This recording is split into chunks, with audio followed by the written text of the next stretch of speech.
The light is on, meaning the power is on, and the pedal is like a car, making it go faster or slower. So my foot is on the pedal.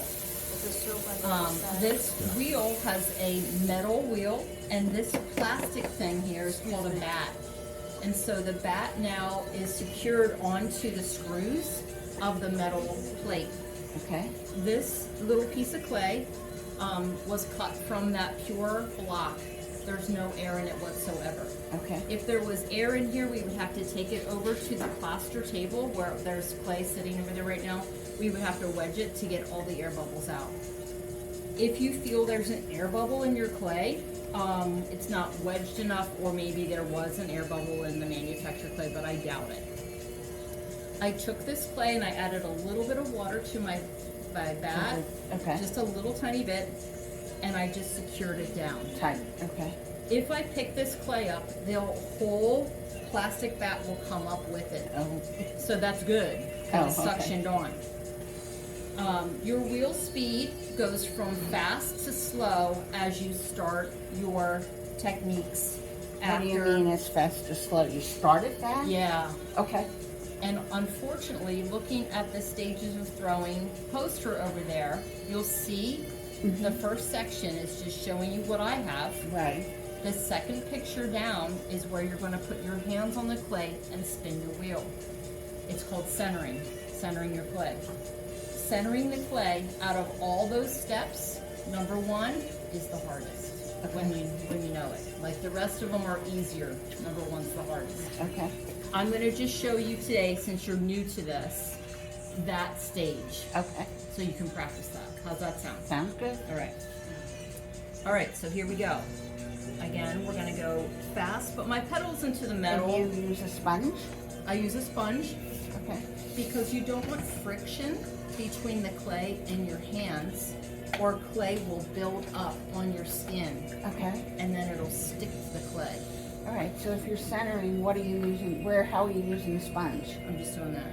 Oh, okay, got it. Okay. And now I'm going, are you right-handed? Yes. Okay. Right hand on the outside, left hand down.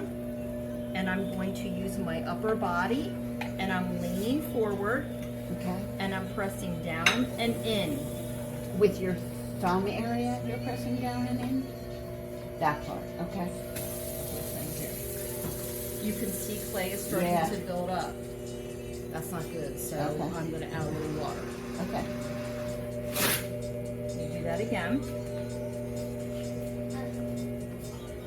And now it looks pretty round, nice. yeah. I can do this quickly only because of experience. It's a feeling knowledge. This is a feeling-based knowledge. I can talk to you, you can question me, you can look at the poster, but if you feel it with your hands and learn it, that's how you're going to learn. You can talk about riding a bike, but if you don't ride your bike, you don't do it. Yeah. Okay. This is what your clay will probably look like wobbly when you start as a beginner. A lot of people get nervous and they kind of sit back away from this wobbly clay, and they put their hands like this, and they sit here forever and go, why is nothing happening? I don't know what I'm doing wrong. So again, don't be afraid. Get very close to your wheel. Keep your wheel speed at a medium high. It's not to the metal. A lot of people, when they're learning, they like press down on the wheel, like they go like this. Woo! Because you can't concentrate on your hands and feet at the same time. Yeah. So what I recommend is you get it to that good speed, medium high, remove your foot, pick it straight up. And it'll keep going at that speed? Exactly. Oh, interesting. Okay. Then you don't have to worry about it. And you're pressing. Now you're pressing down and in, but you say, I'm still dancing around here. My body's still dancing. What you can do is called coning. We're going to make a cone. We're going to put two hands on the outside. We're not going to move our hands. We're going to keep them steady. We're going to now bring our hands together and bring them up slowly. Like so. Okay. Again. Down and up.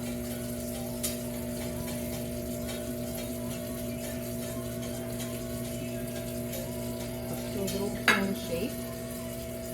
So, what does that do? That forces the clay into the center of your bat. Once you've got a good cone, press this guy back down. I'm using a lot of strength with my hand and my upper body. And now we've got a perfect little birthday cake. Yep. So you go from a cone to a birthday cake. Okay.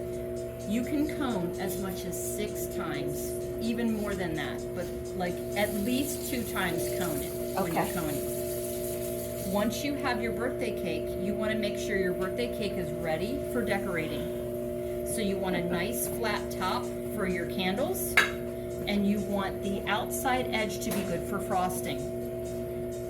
Once you have that nice and even top and side, we're going to check to see if this birthday cake is centered.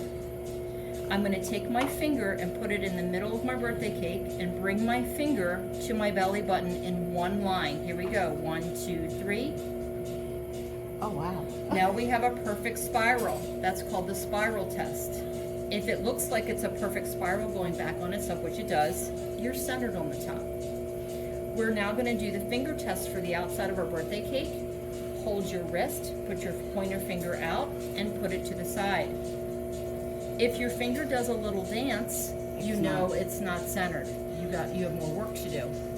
Mine is okay, so I'm all right. Let's go ahead and make our birthday cake ready for candles on the top. And what I think I want to do right now is maybe stop at this point so that you can try centering. Okay. So I'm going to make it a little challenging, and I'm going to wobble it. Right. Okay. Okay. So and for now, centering, I'm putting both